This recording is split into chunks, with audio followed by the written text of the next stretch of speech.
This is the 29th video in the Flow Certified Professional online training series. In this video, we're going to talk about personalities. And you'll notice if you've been watching this little breadcrumb trail here at the top, last video we moved from vision to right people. And so the next video after this, I'm not sure how many more we have on right people. But right after the right people section, we'll be looking at the 4D model and then at flow at the end, plus some additional items. So we're basically going through the flow formula as we go through this training, but it's a lot of material and I'm taking you very deep into the details, much more so than what we do in the Flow Certified Coach. So, the leadership takeaways for this, we're going to look at nurture, nature, and overcoming both. Because there's the psychologists that, everything's environmental and you're a victim of your environment. And then there's the other psychologists that talk about, it's genetic and you're doomed to act the way that you are. Now, when you've grown up in a larger family like I did, you learn very quickly it's both genetics and environmental. And you overcome both by choice. I'm going to just show you Wilson Learning. I've modified it a little bit, and I think they got bought up. I'm not even sure if they exist anymore as a personality assessment company. And remember, any kind of personality test is only accurate for about 2 seconds after you take the test. Okay, and we're going to talk about some situations where the test and the results for that individual ended up not matching and why that happens. I added a 5th domain for the 4 lenses that they look at personality through. They have analytical, driver, expressive, and amiable. This was shown to me on a napkin probably 35 years ago, maybe 25 years ago, but whatever. And it's so easy to use that I've used it ever since. And then I added an additional box because I actually got tested by Wilson Learning multiple times because they had never seen the test results. And they gave me all kinds of different tests to try to see if it would change, and it didn't change. And they were like, but we'll talk about that in a minute. And then we're going to look at the people with which I enjoy working. And I think that most people want to work with people who dream big, know how to have fun, and get things done. Because if you're not having fun at work, oh mercy, that's going to hurt. So, I look at personality this way. It's nurture and nature, and you need to know how to overcome both. Okay? Everybody is born with a certain genetic proclivity. Okay?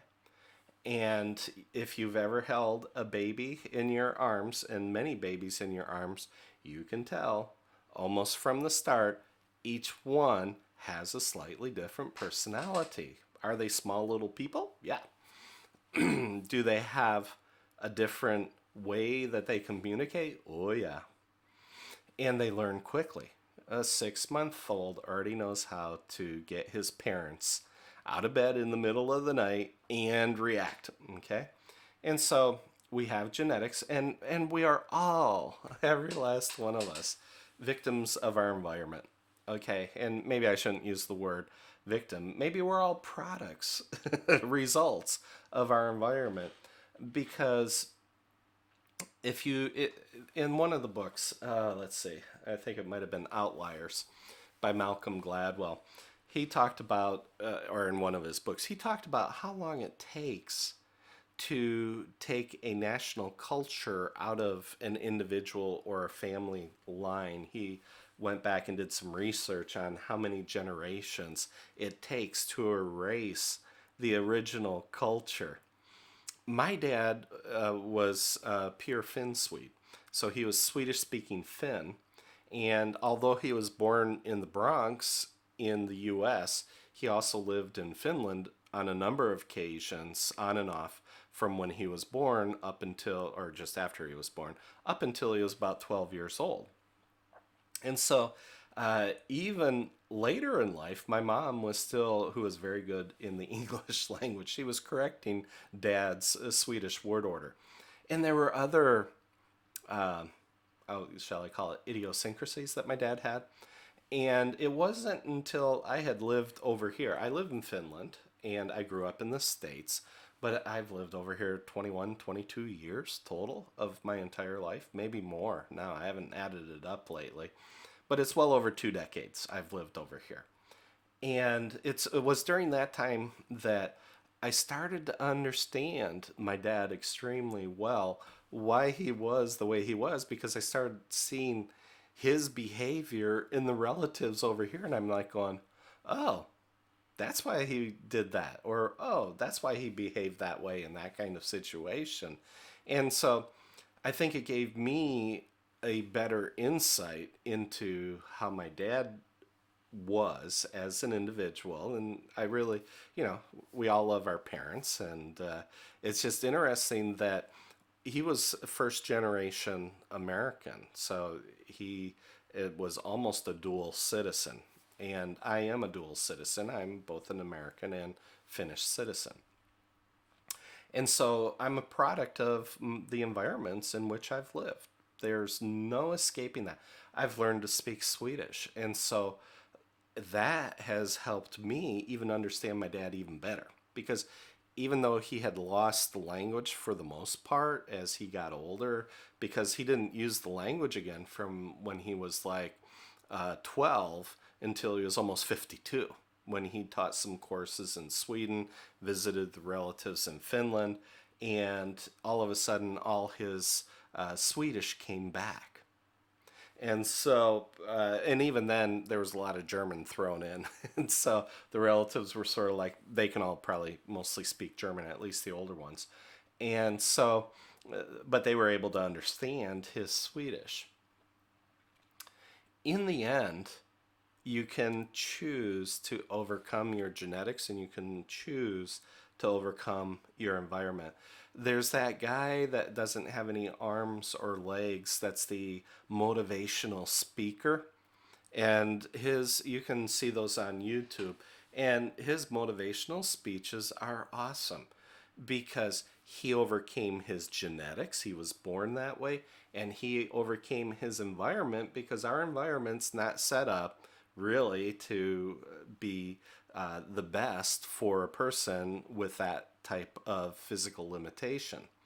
And so it's like, wow, he was able to overcome both of those and has led an incredibly productive, successful life despite those things.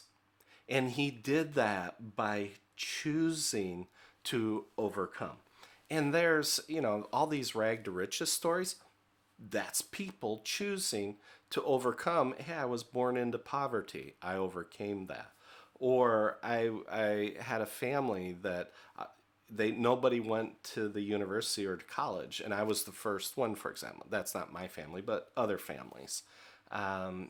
Things like that. It's through choice. Okay, and so I think I'm maybe one of the few people that it's both and okay, it's both nurture, it's nature, and how do you overcome both? When you understand that, I think that can help you start to deal with people not where you think they should be, but where they are. And it's important to understand the difference between the two of those. We often deal with people from a perspective, well, you should be here. Remember, it's a journey. And if we're not helping people along their journey, then we're probably creating harm. All right. And that's the last thing I think any of us want to do. Here's the Wilson learning with analytical, driver, expressive, and amiable. Analytical are your mathematicians, programmers, engineers, scientists, right on down the list. They love numbers and things. The drivers tend to be your executives. It's the lead follower or get out of my way type of individual. The expressives tend to be your poets and musicians and those types of artists and those types of personalities. They're very colorful and expressive. And then the amiables are negotiators, lawyers, diplomats. They're the group that's like, can't we all just get along? Now, when I tested for Wilson Learning, typically you'll get one dot in like analytical, and then maybe a dot here in driver and a dot here in expressive and a dot here in amiable, so that it will end up sort of being a pointer to what's your dominant trait, because people have all four. Okay. But when they tested me and they did multiple tests, I came out a perfect box. And in the beginning, they called me a chameleon, because when I was with an analytical, they were dead certain I was a highly functioning analytical. When I'm with the drivers are like, "Ooh, yeah, this is your lead follower, get out of my way" type of individual who has those leadership capabilities. The expressives, they think I'm one of them because I play the piano, I played clarinet, I played saxophone, I compose music in the past and things like that just for fun. Again, I was probably damaged by my environment growing up as a kid, because I took 10 years of piano at Michigan State University, and nobody told me that when I was 15, I was playing the master's level music. And they didn't tell me that. And they were all up in arms when I decided to go to a different university and didn't go there. Nobody told me, okay? Not that I like classical music. My piano teacher was a perfectionist and Italian in background. I'm pretty certain that she was related to one of the dictators over there, because she was scary. And so that killed my love for piano for years. And it took years and learning about black African American gospel music for me to go, oh, wow, that's really cool. And so I learned how to play those kinds of songs on the piano. But anyways, your expressive is people who like to express themselves. So if I'm with an expressive, they thought I was an expressive. And then the amiables, I like to get along with everybody.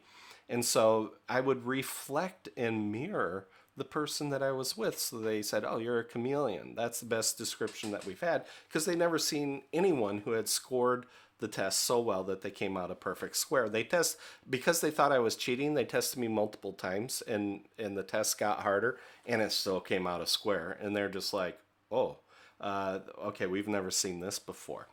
Later, I've come to find out that it's not uncommon for people to be what we now call collaborators, especially in the Agile world.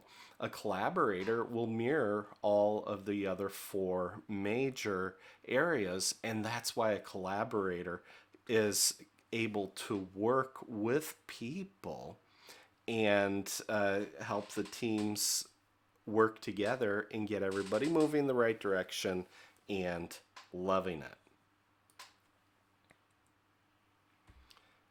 As I mentioned in the beginning of this video, these are the people I enjoy working with. The people who can dream big, the people who get things done, and the people who know how to have fun. And this is really sort of theory Y, and theory X.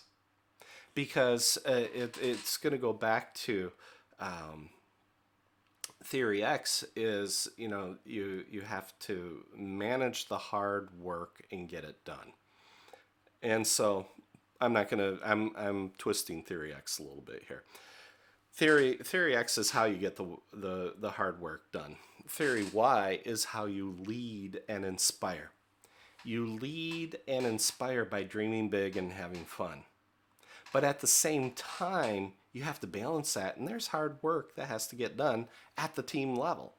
But that doesn't mean we can't dream big and have fun getting it done. And that's one of the things that attracted me to Agile is that Agilists seem to know how to have fun and still get the work done. So, remember, for me, it's nurture and nature and overcoming both, that you have the choice. You can overcome it. I showed you how Wilson Learning, how there are four main areas, that there's the fifth domain I've added of the collaborator, who basically mirrors the other four, and then the people I like working with. So, the application of this, you need to do a self inventory. Do you believe people are hardwired? Or do you believe people are only shaped by their environment? Or do you believe that people have the ability to choose? I believe people have the ability to choose and overcome both of those. And do you have a simple method? Now, I've seen, the 4 boxes with 16 boxes where they use colors and letters, and I'm an HLDR pink, and it's like, okay, how does that help me work with you when I can't even remember what I was when I took one of those profiles? That just doesn't help. If it's not simple, you can't use it. And what kind of people do you like to work with every day at work? Think about that, and think about, how do you become that kind of person as well?